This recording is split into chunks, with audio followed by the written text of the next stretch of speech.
Sabe aquela sensação de estar num filme, só que você é o último a entender o roteiro? Aquela mistura de raiva, humilhação e como eu fui tão burro. Pois é. Foi assim que eu me senti no dia em que descobri que meu enteado de 16 anos, o garoto que eu ajudei a criar, alimentei, levei pro treino, conversei sobre a vida, sabia o tempo todo que a mãe dele me traía. E não disse nada. Mas calma, deixa eu voltar um pouco. Meu nome é Rafael, tenho 38 anos, sou brasileiro mas moro na Califórnia desde 2011. Vim para cá com visto de trabalho depois de ser contratado por uma empresa de tecnologia em Palo Alto. Vida boa? Não exatamente. Trabalhar com Team Startup americana é o famoso glamour fake, 12 horas por dia, café gelado e gente que acha que yoga resolve burnout. Mas deu para construir uma vida. Foi nesse contexto que conheci a Melanie. Ela era americana, enfermeira, 2 anos mais velha que eu e mãe solo do Josh, que na época tinha 9 anos. Nos conhecemos numa cafeteria perto do hospital onde ela trabalhava, eu tava lá com meu laptop tentando resolver um bug infernal, ela pediu para sentar na mesma mesa porque o lugar estava lotado. A gente começou a conversar.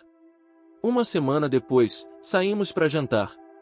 3 meses depois, a gente já estava praticamente morando junto. E olha, eu me apaixonei por eles dois. A Melanie era divertida, direta, meio bagunceira, mas com um coração enorme. O Josh, apesar de tímido no início, foi se abrindo para mim. Comecei a buscar ele na escola, levar para jogar basquete, montar Lego juntos. Eu nunca quis ser o substituto do pai, que, aliás, sumiu do mapa, mas fui tentando ser um adulto confiável na vida dele. E, por muito tempo, achei que estava dando certo. Casamos em 2018, numa cerimônia pequena na praia de Santa Cruz. Só amigos próximos, o Josh como ring bearer, e minha mãe assistindo tudo por chamada de vídeo. Foi simples, mas lindo. Eu estava feliz. De verdade. Os anos seguintes foram estáveis. Trabalho, rotina, escola do Josh, fins de semana em família. Tinha dias em que eu olhava para eles e pensava, caramba, eu consegui. Tenho minha família. Mas, claro, isso era só o que eu via. Comecei a notar pequenas mudanças no comportamento da Melanie por volta de 2022. Primeiro, o clássico, o celular sempre virado para baixo. Depois, as risadas digitadas no WhatsApp seguidas de "é só a Carol", do plantão. O número de turnos extras aumentou, mas o salário não. E o Josh, bom, ele começou a agir estranho comigo. Distante, meio irritado, sempre trancado no quarto, fones de ouvido o tempo todo. Achei que fosse coisa de adolescente.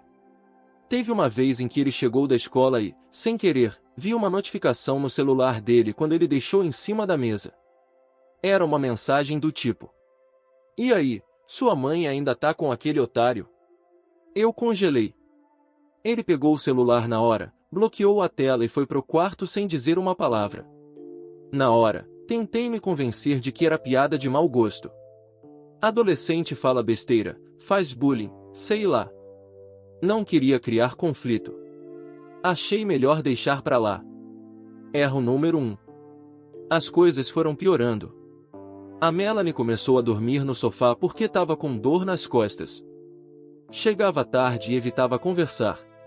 E quando conversava, era no automático, só beleza, vou ver isso depois. Até que chegou o dia da virada. Era um domingo. Tinha planejado fazer um churrasco em casa, só nós 3, como nos velhos tempos.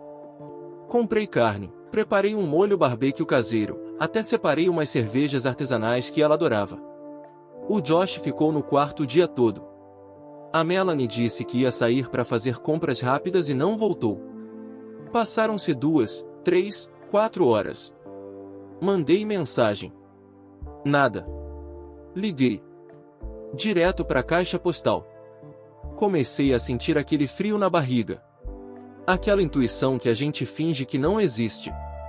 Então, abri o notebook e entrei no Find My iPhone, já que ela tinha deixado a localização ativada num tablet antigo que ainda estava logado com o Apple ID dela. Sim, eu sei. invasivo. Mas naquele momento eu só queria saber se ela estava bem. O GPS mostrava ela num bairro a 25 minutos dali. Num condomínio fechado. E ali, estacionado na frente da casa número 14, estava o carro dela. Fiquei olhando aquilo por uns 5 minutos em silêncio. Foi quando Josh entrou na sala. Você tá bem? Ele perguntou, com a voz baixa, quase culpada. Virei o notebook devagar e mostrei o mapa.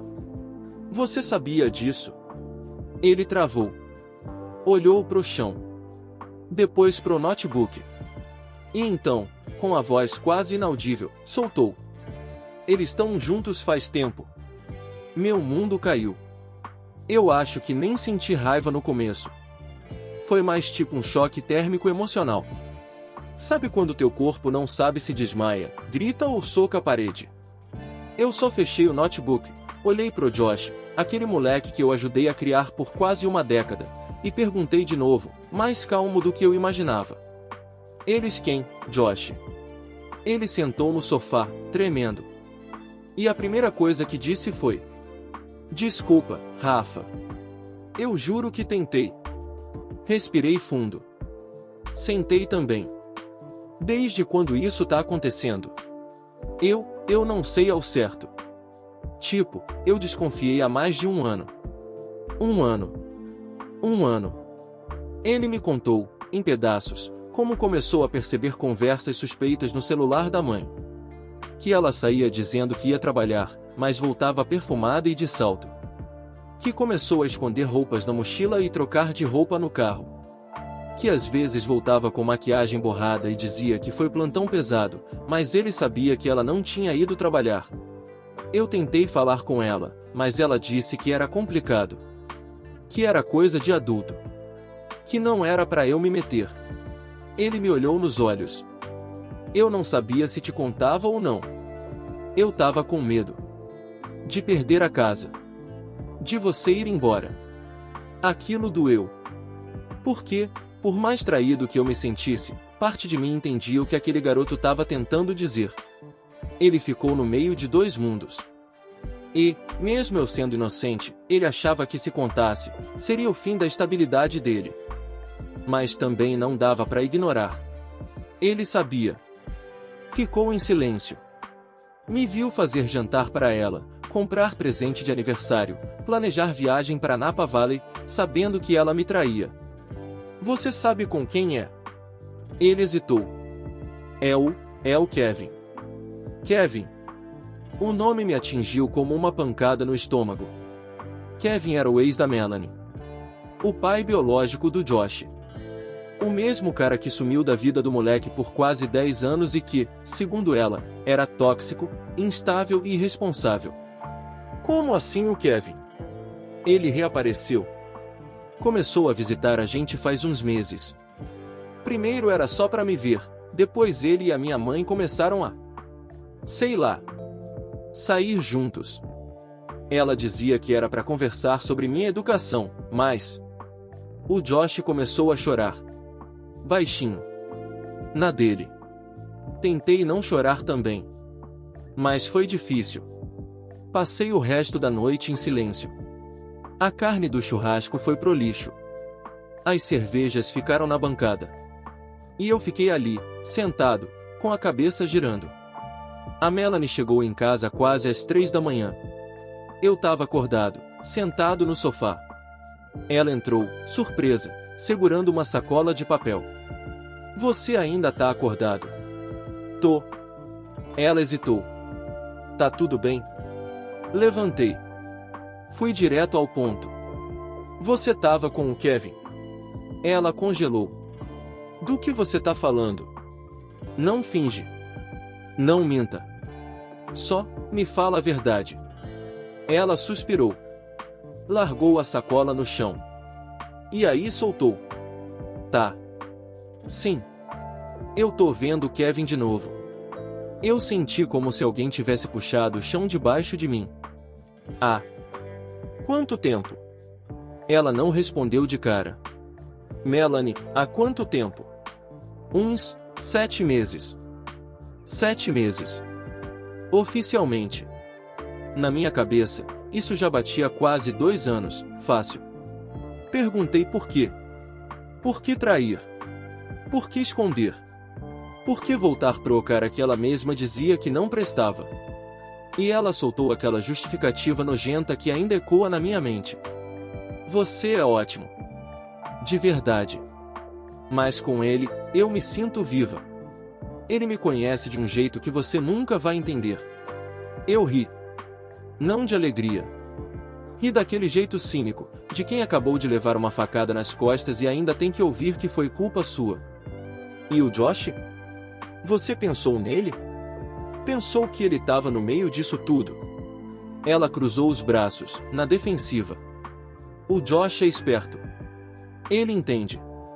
Aquilo foi a pá de cal. Eu subi, peguei minha mochila, joguei umas roupas dentro e fui para a casa de um amigo. Durante a semana seguinte, ela me mandou algumas mensagens tentando conversar, dizendo que a gente podia rever as coisas, que era só uma fase, que talvez fosse possível recomeçar com mais honestidade. Não respondi nenhuma. Quem me mandou mensagem, no entanto, foi o Kevin. Sim. Ele. A mensagem do Kevin chegou numa quinta-feira à tarde, do nada. Eu estava trabalhando no quarto de hóspedes do meu amigo Daniel, onde estava ficando provisoriamente. Foi tipo uma pedra voando pela janela emocional que eu tentava manter fechada. Kevin, podemos conversar como adultos? Por causa do Josh. A audácia do cara. O mesmo sujeito que desapareceu da vida do próprio filho por quase uma década. O mesmo cara que a Melanie descrevia como instável, imaturo, irresponsável. E agora ele queria sentar para conversar comigo como adulto? Ri sozinho. Mas respondi. Conversa de adulto seria você não foder a mãe do seu filho enquanto ela ainda tá casada. Ele respondeu rápido. Kevin, não é assim tão simples. A Melanie me disse que vocês estavam basicamente separados. Separados. Essa era a narrativa dela, então. Claro. O clássico, ele dorme na casa mas a gente já não se ama, tô só esperando o momento certo para terminar. O script básico da traição. Ignorei a resposta dele. Mas aquilo ficou me corroendo. Mais tarde, naquele mesmo dia, recebi uma ligação inesperada, do colégio do Josh. A conselheira queria saber se eu poderia participar de uma reunião familiar, porque o garoto tinha tido uma crise emocional no intervalo e foi levado à enfermaria. Disse que ele mencionou problemas em casa. Fui. A Melanie estava lá também. E o Kevin? Sim. O Kevin apareceu como pai responsável agora. Como se tivesse sido presente esse tempo todo. A cena era surreal, nós 3 sentados numa sala de paredes bege, com cartazes motivacionais dizendo Communication is key, enquanto a conselheira tentava mediar uma situação que ela mal compreendia. O Josh estava pálido, com os olhos inchados. Nem olhava para mim. A conselheira começou com voz de terapeuta de filme. O Josh tem demonstrado sinais de ansiedade, irritabilidade e isolamento. Ele se sente dividido entre 2 figuras paternas e nos pediu ajuda porque sente que está decepcionando vocês 2. A Melanie tentou fazer carinha de culpada. Kevin, claro, se fingia de sensível. Eu só olhei pro Josh. Filho, você não tem culpa de nada. Nada disso é sua responsabilidade. Ele finalmente olhou para mim. E começou a chorar. Ali eu percebi que ele estava sofrendo tanto quanto eu. Talvez até mais. Depois da reunião, pedi para conversar com ele sozinho. A conselheira deixou. Ficamos num cantinho do pátio da escola. E eu fui direto ao ponto. Você quer que eu continue presente na sua vida? Ele hesitou, mas assentiu com a cabeça. Eu sei que você não sabia o que fazer. Mas eu preciso que você entenda, não é errado amar a sua mãe. Nem errado querer ter o pai por perto. Só é errado quando a gente machuca os outros no processo. Ele limpou as lágrimas com a manga da blusa. Eu queria que tudo fosse como antes. Eu também. Foi ali que a ideia começou a surgir. Se eles estavam dispostos a manipular tudo, a história, os sentimentos do garoto, a narrativa social, então eu também podia jogar. Mas do meu jeito. Limpo. Inteligente. Dolorido, mas necessário. Voltei para a casa do Daniel e comecei a escrever. Não um e-mail. Não uma mensagem de ódio. Escrevi uma carta. Uma carta aberta ao Josh. Nela, contei toda a verdade, quando conheci a mãe dele, como me apaixonei por eles dois, como tentei ser o melhor padrasto possível. Expliquei que não guardei rancor por ele ter escondido o que sabia. Disse que entendi o medo dele, a insegurança, a pressão. Mas deixei claro também, confiança quebrada é difícil de reconstruir. Finalizei com uma frase que talvez só fizesse sentido para ele. Sempre te levei pro treino não porque era minha obrigação, mas porque te ver crescer era meu orgulho. Imprimi. Dobrei. Pedi pro Daniel entregar em mãos. 2 dias depois, recebi uma mensagem do Josh. Josh, obrigado por escrever aquilo. Eu não sabia que podia doer tanto em você. Eu queria que as coisas fossem diferentes. Sinto muito, Rafa. E ali, algo dentro de mim mudou. Eu parei de tentar entender o porquê da traição. E comecei a planejar o como da minha saída. Nos dias seguintes, vendi meu carro. Tirei meus móveis do Sotorage. Conversei com um advogado de família especializado em separações com filhos envolvidos. Expliquei que, apesar de não ter guarda oficial, tinha interesse em manter laços afetivos com o Josh. O advogado foi direto. Você não tem obrigação legal nenhuma com o garoto. Mas se ele quiser manter o vínculo, isso pode ser documentado. Era isso. Eu não queria vingança física. Nem gritaria. Só queria sair limpo, mas não apagado. Que eles soubessem que me perderam de forma definitiva. Na semana seguinte, pedi para Melanie me encontrar num café. Levei uma pasta. Ela chegou com aquela expressão de quem ainda se achava no controle. Você tá bem? Tô sim. Vim só te entregar isso. Entreguei a pasta com os papéis de separação, o contato do advogado e uma carta de despedida. Ela olhou para mim surpresa. Só isso? É. Só isso. Ela tentou puxar assunto. Falar de como as coisas aconteceram, que nada é preto no branco, que a vida é complicada. Eu levantei e falei a única coisa que ainda precisava dizer. Complicado é perder alguém que te amava de verdade. E fui embora. Eu pensei que, depois de entregar os papéis do divórcio e cortar laços, minha parte nessa história ia terminar.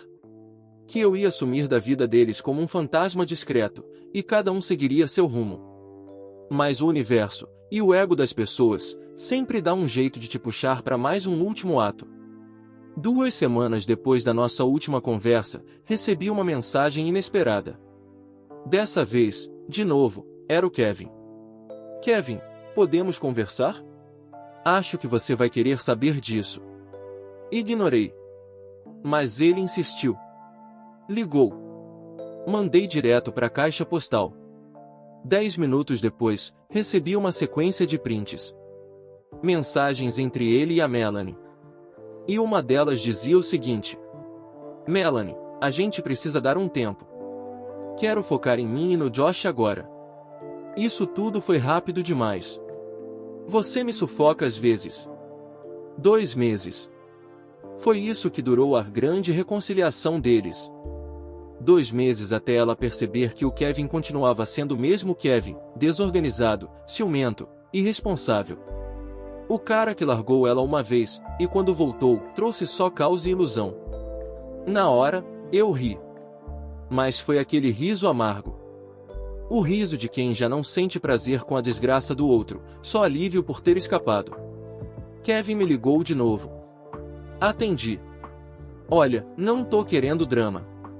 Só achei que você deveria saber que ela usou a gente 2. Eu devia ter te ouvido desde o início. Kevin, eu não sou terapeuta de extraidor. Eu sei. Mas escuta, o Josh me odeia. Disse que só me aturava por causa da mãe. Agora não fala mais comigo. Disse que sente sua falta.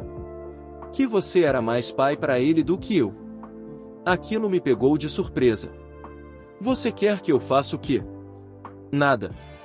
Só, se um dia ele te procurar, não feche a porta, cara. Mesmo que ele tenha errado. Ele te ama de verdade. Desliguei. No dia seguinte, quem me procurou foi a própria Melanie. Me ligou, não atendi. Mandou mensagem. Melanie, eu sei que você me odeia. E tem todo o direito. Mas eu precisava te agradecer. Você foi melhor do que eu merecia. Ignorei. A resposta dela veio com um áudio de 47 segundos. Ela estava chorando. Dava para ouvir a voz embargada. Eu destruí tudo. E não tô dizendo isso para você ter pena, mas porque eu realmente tô pagando por cada escolha errada que fiz. O Kevin foi um erro, você tava certo. Eu achei que ele ia preencher algo em mim que tava vazio, mas era só ego. Você era o que eu precisava, e eu não enxerguei. E agora o Josh não fala comigo direito, e eu tô sozinha, e só queria que você soubesse que eu sinto muito. De verdade. Eu ouvi o áudio umas 3 vezes. Mas não respondi. Porque não era mais sobre ela. Era sobre mim. Era sobre voltar a ser inteiro depois de ser quebrado em silêncio. Naquela semana, o Josh me mandou uma mensagem simples. Josh, posso te ligar? Conversamos por quase 1 hora. Ele contou que o Kevin tinha sumido de novo, que a Melanie estava diferente, que ele estava confuso, mas que sentia minha falta. Disse que a carta que escrevi foi uma das coisas mais importantes que ele já recebeu. Eu disse que ele era importante para mim também. A gente combinou de se encontrar no sábado. Só nós dois. Sem drama. Sem mãe. Sem passado. Só um padrasto e um garoto tentando se reconectar. E quando nos vimos, num parque perto da escola, ele correu e me abraçou com força. Ali, naquele abraço, entendi que a vingança que eu precisava não era humilhar ninguém. Era seguir em frente. E ser lembrado como alguém que amou de verdade e saiu com dignidade. Eu aprendi, da maneira mais dolorosa possível, que amar alguém não significa que essa pessoa vai te amar de volta na mesma medida. E que às vezes, quem você acolheu como família pode ser a mesma pessoa que vai guardar silêncio enquanto você é traído, usado, esquecido. Mas também aprendi que caminhar embora pode ser o gesto mais poderoso que você faz por si mesmo. Muita gente me pergunta se eu perdoei o Josh. A resposta é sim. Não porque ele merecia imediatamente, mas porque ele era um adolescente colocado numa situação que nem adulto consegue processar direito. Ele foi leal à mãe dele, por medo, por confusão, talvez até por esperança de que aquilo tudo se resolvesse sem dor. Eu não culpo ele por isso. Não mais. Quanto a Melanie, ela fez as escolhas dela. E as consequências bateram na porta dela sozinhas, sem que eu precisasse mover um dedo além de sair da cena. Sinceramente, isso vale mais do que qualquer grito, briga ou vingança escancarada. Hoje eu tenho paz. Voltei a morar sozinho. Meu trabalho segue intenso, mas pelo menos agora eu tenho clareza, na cabeça e no coração. Revi amigos que eu tinha me afastado, voltei a correr pela manhã, e até comecei a planejar uma viagem pro Brasil, coisa que eu não fazia há quase 10 anos. O Josh me manda mensagem toda semana. Às vezes só para dizer, vi uma promoção de Lego e lembrei de você. Às vezes para contar como foi no colégio. A gente ainda tá reconstruindo algo, diferente do que era, mas verdadeiro. E isso, para mim, já vale tudo. A Melanie? Nunca mais vi. Nunca mais quis ver. E o Kevin, bom, deve estar sumido de novo. Ninguém sente falta de fantasma. Se eu me arrependo de ter confiado nela? Não. Se eu me arrependo de ter amado aquele garoto como um filho? Jamais. Porque se tem uma coisa que eu aprendi com tudo isso, é o seguinte: ser bom não te impede de ser ferido. Mas ser bom até o fim, mesmo ferido, te impede de se tornar igual a quem te machucou. E isso, meu amigo, É a maior vingança de todas.